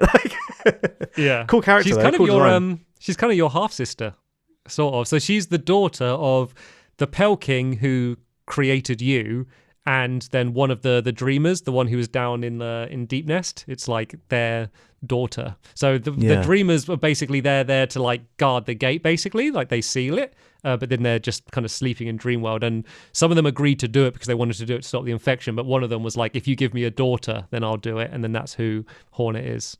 Ah, I see. God. Also, so what's the deal then? If you got made, okay. So first of all, Pale King. When you said it, I remembered speaking to someone in the game about that, and they mentioned about the trams and the city and everything. But so what? Why does the Hollow Knight? What's the main guy called? He's just called the Knight, right? He's just the Knight. Yeah. That's how that's in the marketing material. They call him the Knight. They never say. So why does he jump in at the beginning? I don't know. We don't know how he ended up there or how he got out the abyss or whatever. Like, I mean, people can like, and a lot of this stuff, it's like people can have their interpretations of it. So the Pale King, he was. Did you see like a giant worm that you go in? Maybe. Yes. Because you fight Hornet by there. Yeah, and then Hornet drags you out of there because it like crumbles or something.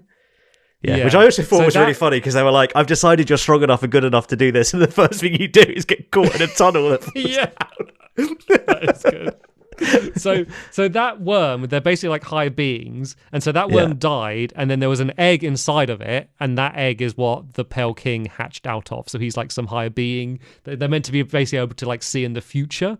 But like not completely. They have like some sort of foresight, basically. They're like those worms, the white worms from Half-Life. You know, the what are they called? Oh yeah, with the little grub thingies. No, the ones that are like, they're called like oracles or something. You know the ones?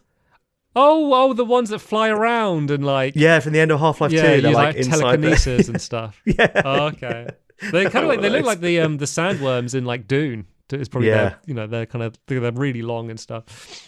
Yeah, there was a lot of stuff in the background that I was like, that's probably significant.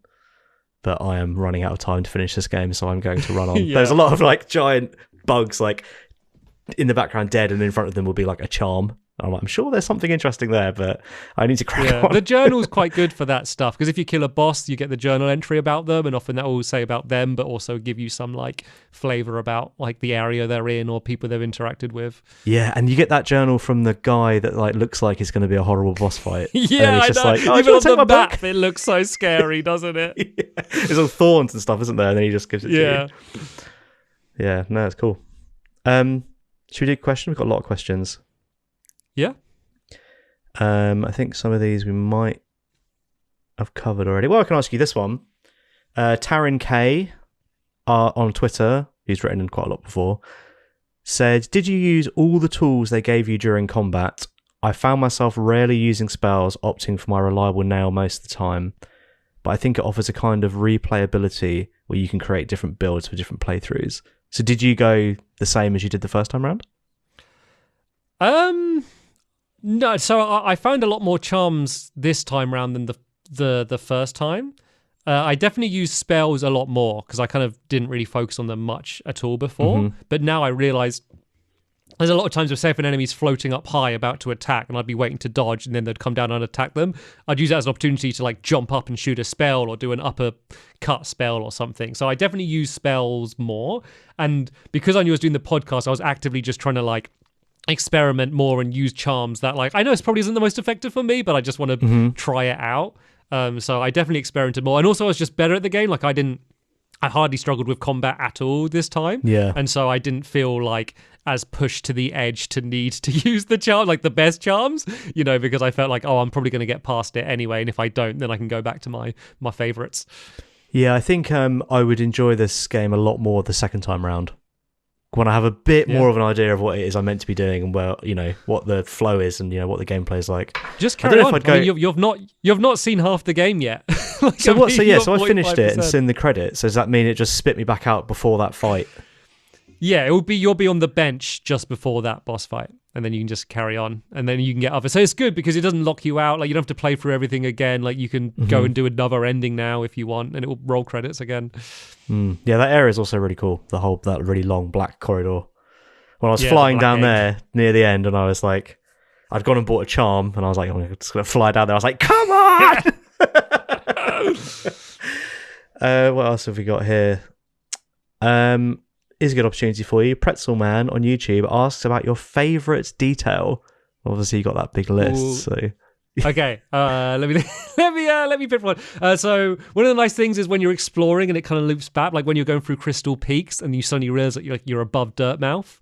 And then it does the same when I went through like the Howling Cliffs from the other side, and I was like, "Oh, this is back to the beginning." That is great. There's a place called like the Colosseum of Fools, where it's like this big like fight where it's like waves of enemies and different platforms and stuff. And there's a bit where there's a bunch of enemies on the ground, and then spikes are going to go on the floor, so you jump up, and the enemies die, and you can hear the crowd laughing. It's like that is just like a little nice detail. Oh my god, that's crazy. Yeah. What else? Oh, so there's the. Did you ever meet the Collector? No. What does he do? He's like a boss you fight. Oh no. Oh, so maybe. What does he do? I think you'd remember him. He looks kind of like your shade a little bit, but he's got like multiple arms and he giggles a lot. He's like hee hee hee, and he's basically collecting up in jars like all the different enemies. And so in the boss fight, he's kind of throwing like jars that break when other enemies come out while you're fighting him. And then you realize that he's the one who's been putting all the grubs in jars. And then so that was a cool thing. And then I died to the Collector, and then when I came back, he had put my shade in a jar. He had collected it. And I was like, that's such a cool detail. So there we go. There's a few of mine. The grubs. We didn't even mention the grubs.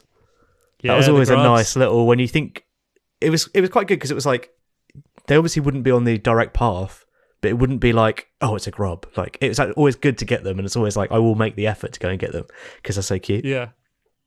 Did you I guess you probably didn't get them all, but did you get a good bunch? Oh yeah, I got loads. I got quite a lot of them. When you go back to the town and they're like singing in the yeah. And then if you I don't know how many I got. Do you want to know what happens if you get all of them? I think I actually saw a spoiler, so I know what happens. Don't they? Oh really?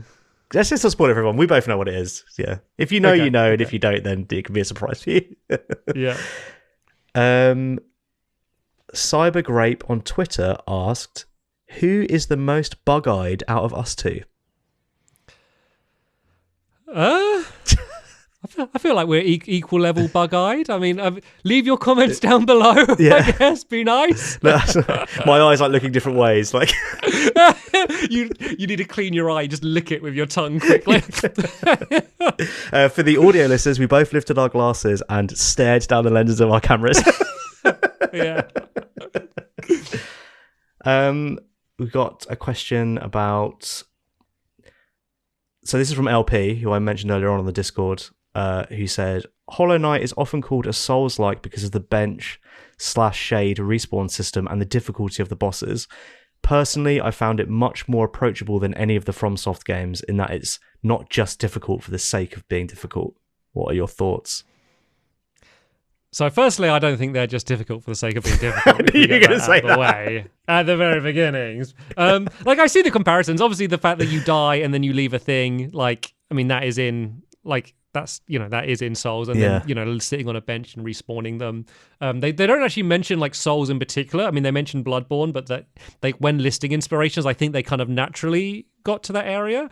And then there's obviously like the fact that you're exploring like almost like an abandoned, like desolate kingdom, like past its prime. Like most Soul games, you're exploring an area that used to be glorious and now is like kind of dying. Like there's thematic parallels between the two of them.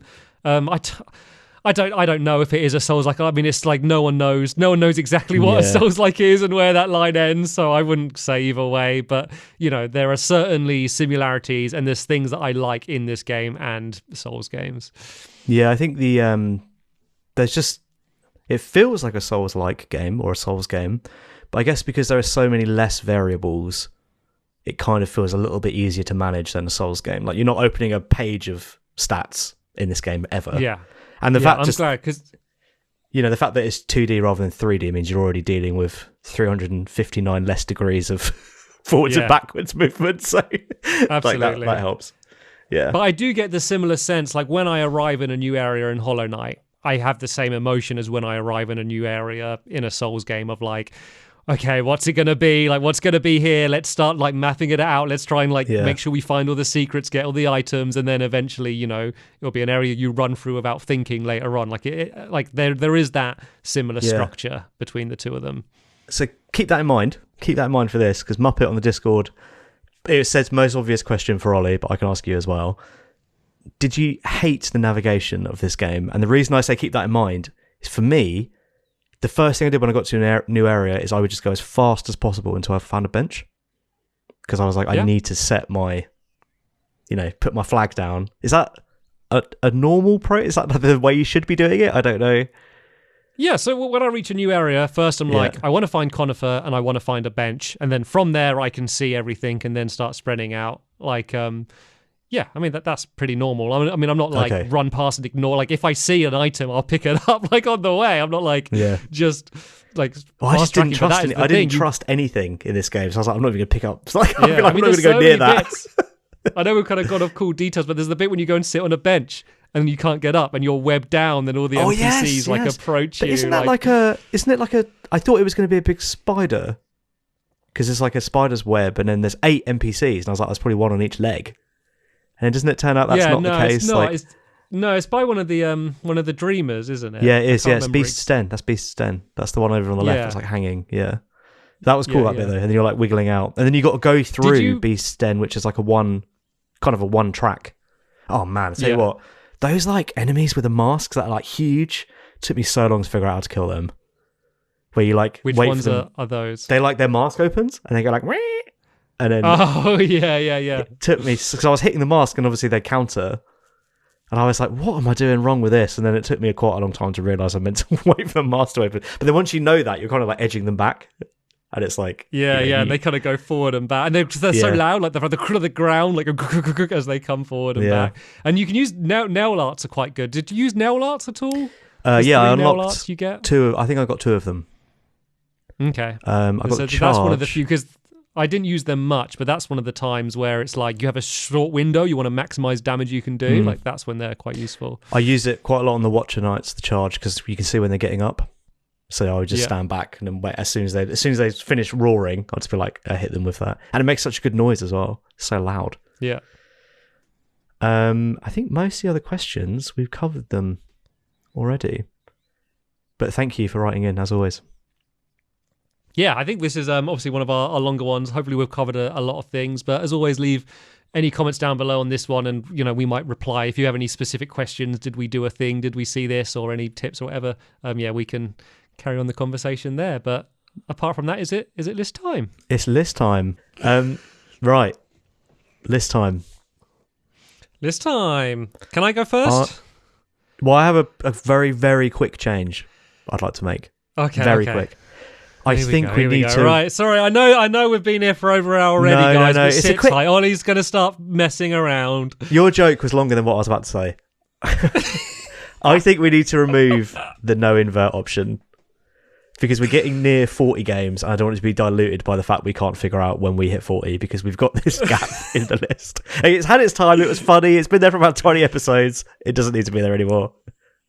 Okay, so just for people to know what it is, basically for when we played one of the games, it didn't have an invert option and it got pushed down because of it. And there's a little note saying that underneath there's no invert options, but then the arrow points in the wrong direction, which is really clever, but no one's probably even really realised. But we can get rid of it. Okay, so good for Beyond Good and Evil. Yeah, temporarily.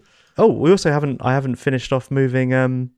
Doesn't get to move up because I didn't put Max Payne down last time. Let me quickly do that. Okay. There we go. Okay. Sorry, Beyond Good and Evil. Okay. Hollow Knight. Dear. Yeah, Hollow Knight. So I've kind of realised just from this conversation, and to be honest, I kind of even realised it just from when you were messaging and saying that you were kind of struggling with navigation, that my dream of it topping the list probably won't be a reality. So can I just say, can we put it on the top of the list now for like just the beginning of this discussion? Yeah. And then we'll work out for how much it needs to drop down. Assuming you want it to drop down, I mean, maybe you'll surprise me. I think even if I loved it, I wouldn't put it above Disco Elysium. So it would never be top. So I'm very close between Hollow Knight and Disco Elysium. Like, I think in terms of like quality, they're almost like level, but it's just the type of game that Hollow Knight is. Like, I think with both of them, they're games where there's games that have like really high ambitions, and then it's like how close to that ambition do they reach? Like Elden Ring, which I love, has like ambitions like basically as high as you can for a video game, and it gets like I don't know, like 85% of the way. But because the top bar was so high, that ends up being really good. Whereas I think Hollow Knight and Disco Elysium both have ambitions really, really high, especially for the sizes of their teams, and they're like 98% of the way to like realizing it. So that's why I kind of love both of them so much. Also, we've been talking on Extra Credit, which is our Patreon exclusive podcast, but I've actually kind of just finished Disco Elysium again. And it is as good as I remembered it from the first time around. So it's very fresh in my mind. But not today, I have no afraid. problem it being under Disco. Like as I say, they're very close on my personal list. They're almost too different to compare directly. Personally, I have a more emotional connection to Hollow Knight, and like I would be more excited for, I'm more excited for Silk Song than Disco Elysium 2. But I'm fine for it to go its first drop, and we'll see whether it keeps going. I think I would probably put it here between Half-Life Alyx and Undertale, so not that far down the list. I think I had more fun with it than Undertale, but Half-Life Alyx was such an amazing experience. To be honest with you, a lot of Hollow Knight was marred by the fact that the Watcher Knights took me 2 days to beat. That really, I was like, I don't even know if I want to play it anymore because it's doing my head in. Yeah. I do think it's a thing that's come up a lot is the time pressure of finishing it. Was for the fact that you were running out of time, like that. That's adding an extra, like that's an extra factor that most people won't have playing it. Like that's an extra stress on you. Yeah. That may have marred your experience a little bit. It's we did have extra time to finish it. We did have extra time. We had over a month, Ollie. We had over a month to do this game. I just didn't realise fully completed other games in that time. I fully completed this one. I saw the credits, but I didn't realise that one boss was going to take me as long as it did. If it was the same as all the other bosses, I would have had loads of time and I would have smashed it. But I ran out of. I didn't run out of time. I finished it. So. Have you heard like the get good memes around Hollow Knight? Yeah, so LP, again, on the Discord, I messaged about it and they said, oh yeah, it's a get good boss. And I was like, do you know what? I don't know if I want to. Like, I just don't know if I want to. So what it is, so specifically with Hollow, so obviously get good's kind of a saying anyway. So there's Hornet has one of her voice lines. She goes like, get good, like that. Okay. And everyone says it's her saying like, because a lot of people die to her at the beginning. They say it's her saying get good, like as she's killing you. So that's kind of where the memes come from. No, generally the combat, like the Hornet and everything, they're just fun fights. Like, because they are quite challenging. I didn't find them anywhere near as difficult as any of the Souls games I've played. Yeah. But like, it's just and with the fun. music as well, the soundtrack. Yeah, they're just worthy adversaries. That's what they are. All the enemies you fight, any enemy really you could lose to. So, and they usually don't have more than like 5 moves either, so they're very like learnable. They're very repeatable patterns. But that's where the the variants of them can often add like they're not just straight up like we've added another move or it does more damage. They're like always interesting twists where they're like it's like we know how people used to beat this person, so here's a little twist just to stop that technique working. Like there's something like change the arena so you're on platforms rather on the ground and stuff. Like they're quite clever with how they do that. Yeah, I think the playing shmups and then playing fighting games kind of poised me perfectly to do well at this game. So I was well in there. And then that was also now you're saying about Mega Man X, it's like, oh yeah, that does actually make perfect sense. And also, Castlevania Symphony of the Night is one of their inspirations, and then Zelda 2 as well. They also quoted. Pogoing. I guess it's the side-scrolling one. Well, I guess Zelda 2, you can do the down attack when you jump. So. Oh really? Oh, maybe that's the one thing. They took from it. But yeah, anyway. Did you enjoy it more than Prey? I mean, this game unfortunately got to that level of being like, I don't want to play it. Which Prey never got to. Really? But, with the Watcher Knight, just that one, I feel like 50% of my playtime was against that fight. Because obviously I played it for 17 hours. I must have died about 30 times to them. But the fact that you only gained one, like, I feel like it's the lack of exploration. Like, I feel the fact that you only gained one extra mask, you'd only gained one extra, like, soul thing. Like, did you gain, like, a lot of, like, because you find a lot of charm notches as well? Do you kind of remember roughly how many charm notches? Because you end up getting I ended with 6 or 7. Okay. That I bought. I bought them though. And then how many times did you upgrade your nail? Twice. Okay, so you were probably kind of doing the stuff that like because you can upgrade it 3 times. You were kind of like I guess mid-tier strength, I guess. So maybe that's like a factor that you had like kind of I mean, definitely the mask because you get quite a few extra masks. You'd had way less health. Yeah, but that boss, just that one boss was so hard. Like even the final boss, I didn't struggle with that much. It's just that one boss was a nightmare. So Hollow Knight obviously isn't too hard because for like other endings, you kill him and then the next boss afterwards. So he's almost like stage 1 of the final boss, but you only do stage 1 on that ending. I think I would explore more and feel a lot more confident the second time around because I just didn't know anything going in, so I was like scared of everything and trying to move quickly through areas. So it was like, I need to be quick. Basically, was my main thing. So I didn't know how long I had left. Even like I didn't know what I was doing. It was just complete unknown that I was going into. So yeah, I feel like I like that. I relished that. Like on my first playthrough, the only bit that I got slightly stuck on any playthrough or anything was I didn't realize that you could pogo off like those spiky enemies. I don't know if you remember those things with long legs walking, and you can pogo across them. On my first playthrough, I didn't realize that, and that's the only time I felt like I didn't know what to do was just because there was a mechanic I didn't know about. Yeah, and that was one of the first things you told me, if not the first thing. Yeah, well, I thought I'll tell you that. I was like, well, the only thing he could possibly get stuck on is this, so let's set him up with the one thing that you would need to know. I'm joking. Yeah. Can we put it above Half-Life Alyx? Rather than arguing, I thought I might just ask nicely. That was nice asking, to be fair. Could I please put it above Half-Life Alyx? I don't know if it's better than Half-Life Alyx, though. I think it is. I think it's a much more interestingly designed game. I think they took like a format, this Metroidvania, and like I think the changes that they made to it, the way that there's never one gate that you need to go through like to progress. There's like the way that like every direction you go to, there's like little secrets and like are like valid ways you could go, and like the way it's so open. I think that isn't normal, like we're doing Super Metroid, next week, and I've not finished it, but like I know that isn't standard for the genre.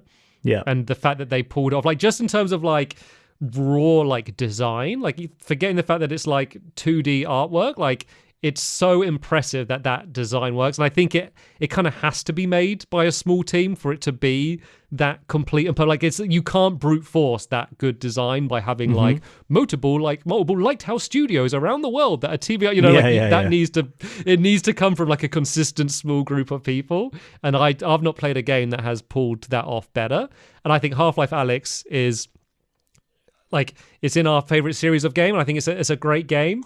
And I think the fact that it's in VR goes a long way for just VR spectacle, because it's a good graphic VR game. But I think that if VR, especially if VR takes off in like 15 years, if we look back on it, it will seem outdated. So average compared to Hollow Knight, which isn't going to age a day. Like, I don't think there's nothing that's going to age with it. Okay. I think, you can have that. Also, our conversation has convinced me to go back to Hollow Knight.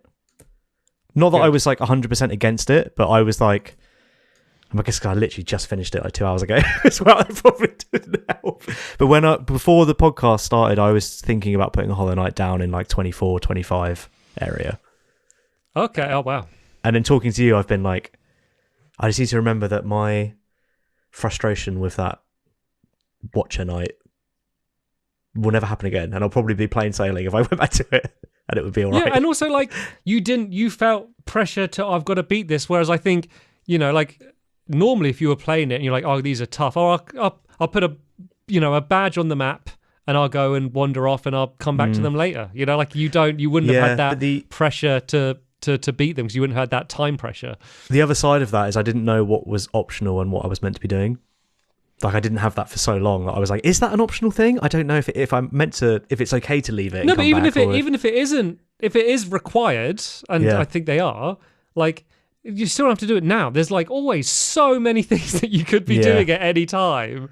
And you could go off and do 3 or 4 optional things and then come back and you might have got a new charm, or you've just got better just because you've been playing the game longer, or just done the thing where if you have a break and go back, you're suddenly better.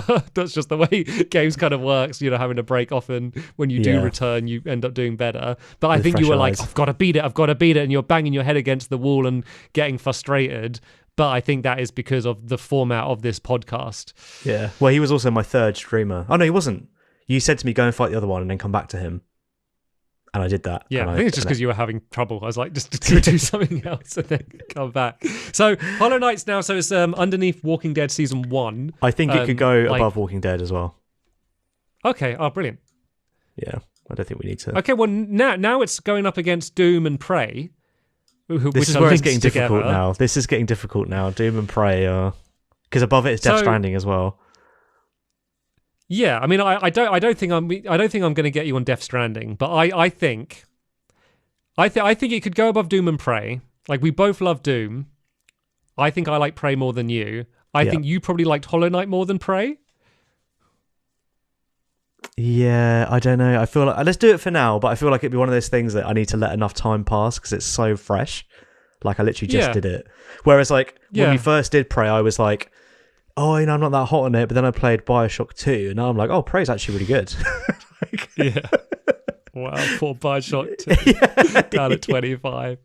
Okay, so let's put Hollow Knight above them, and then as you say, if you're going to carry on playing the game, like, the good thing about this is it's never final. Like, this is a living list. We can always go back and move things around up and down later on. So if Ollie does kind of carry on and then ends up wanting it to go up or down, like, we can always have that discussion later on. I definitely feel more confident about the game now that I've finished it, and I'm like, oh, I can breathe and like actually look around and like do it. I'll be honest, I assumed you wouldn't have. I didn't know you were playing it this morning. I was expecting you to come in. I literally woke up at 6 a.m. and I was like, I have to finish this game. Like, I can't go onto this podcast and be like, oh no, I didn't finish it, because everyone loves it so much. I had to give it its fair shake. So of course. Got up that early to do it, and then Bryony texted me. She was like, "Are you okay?" And I was like, "I'm just playing Hollow Knight. That's all I've been doing for the last few days." The chain doesn't really work, so I've had to put it there to remind me to okay. And then so now it's above Death Stranding, above Prey, and underneath Death Stranding. I'm assuming for you this is probably like a hard stop.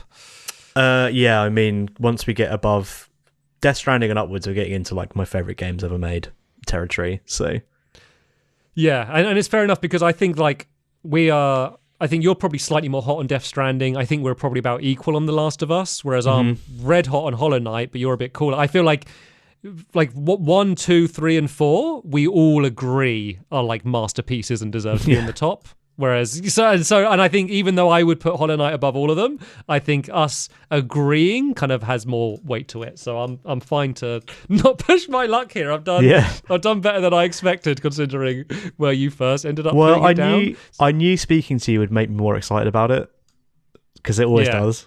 It's always more nice to share the experience, with someone than. Yeah, I mean that's why I wanted to choose it, because I love this game and I kind of wanted an excuse to talk about it and share it, and hopefully I've kind of got across why it's a special one, and it's not just a very good Metroidvania. Why it is, in my mind, at least a special, unique game. I think it's not just a very polished Metroidvania. I think it is unique in terms of what it's doing and its level of quality and the way that you explore and you create your own path. And I literally do spend time not playing about it, thinking about it, and I have different types of sessions. I have sessions where I'm going somewhere new, I'm going to have fully focus, I'm going to have the sound up fully, and then I have other times where I'm almost doing errands. And I really enjoy it still, but I'm okay, I've got all these things that I know I need to do. I need to go back to this shop. I want to go to the bank. I need to literally doing errands. I need to go to the shops and get this. And I'll put a podcast on in the background while doing that and returning to areas. But I love that as much as I do exploring a new area. I just love the whole format. Yeah. Right. Should we read the new top 10? Let's do the whole 10. Yes, do the whole top 10. It's important. We have a big shift at the top 10. I'm going to start at 10 then. So 10 is Undertale, then 9 is Half-Life Alyx, 8 is The Walking Dead, 7 is Doom, 6 is Prey, they're going to be chained together shortly. 5 is Hollow Knight, 4 is Death Stranding, 3 is The Last of Us, 2 is The Last of Us Part 2, and then 1 is Disco Elysium. So there we go. Okay. Look at that. Big shift ups happening at the top. Yeah. Anything else on the list, or should we move on to games that we're going to be playing in the future? I think that's it. I'd like to say I'm very happy that you introduced me to this game. And in the future, I'll no longer be oh, there's that Hollow Knight bug when I see absolutely everywhere. I actually know what these things are. I'm in the crew now. Actually, just very quickly, I did want to touch on, I went on Metacritic, and the game is not as high on Metacritic as I thought it was going to be. I thought this was 97, 98, and it's sitting at around 85. Did you know that?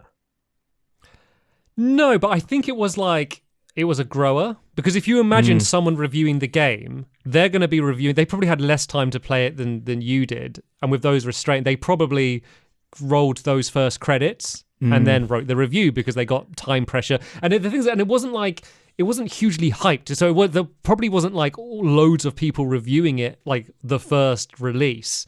It was probably just a few people reviewing it, as I say, not giving it loads of time because they're not going to get many clicks because, so they're not going to get as much money from advertisers.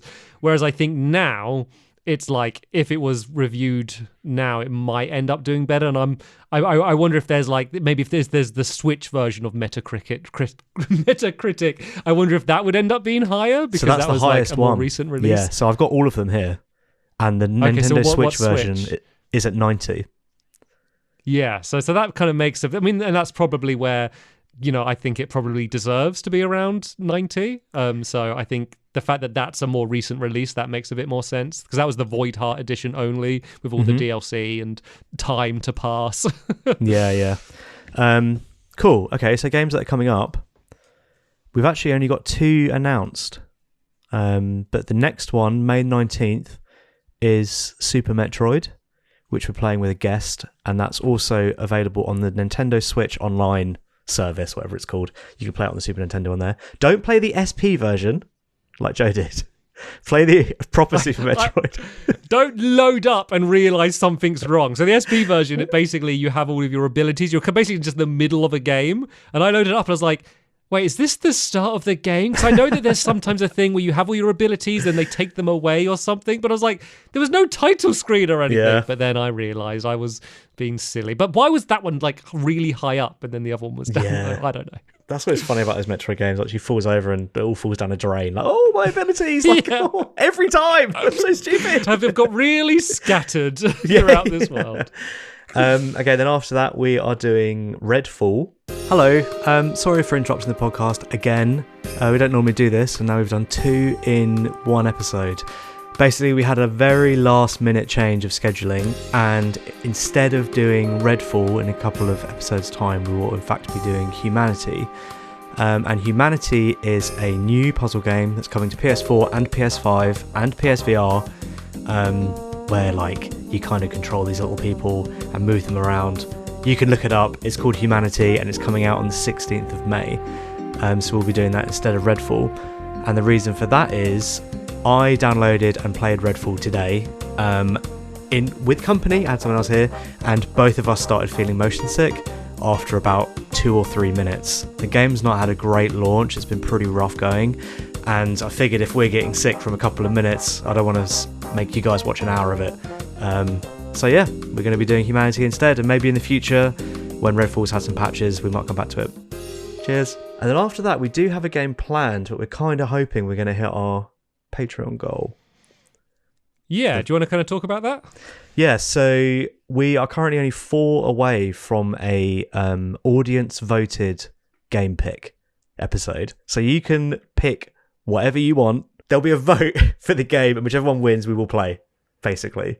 Yeah. So it could be up to you to screw us over or make us have a lovely time.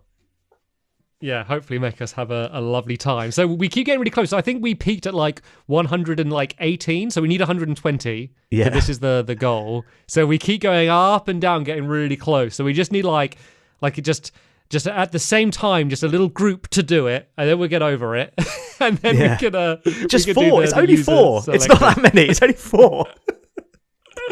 Yeah, so if you have any, obviously no pressure to go on it, like it doesn't, you watching here is fine enough. Like, don't feel any pressure if you have to. But if you do feel like, oh, you were in the back of your mind thinking you might check out it at some time, like, and you are curious about what's the extra podcast like, if you wanted to see what the Discord is like, spoiler alert, it's lovely. There is a link down in the description so you can see like kind of what the 2 tiers are and what the goals are, because we think it would be fun to do a user selected one. So we really want to hit the goal for that reason. Yeah, before we have to record that episode.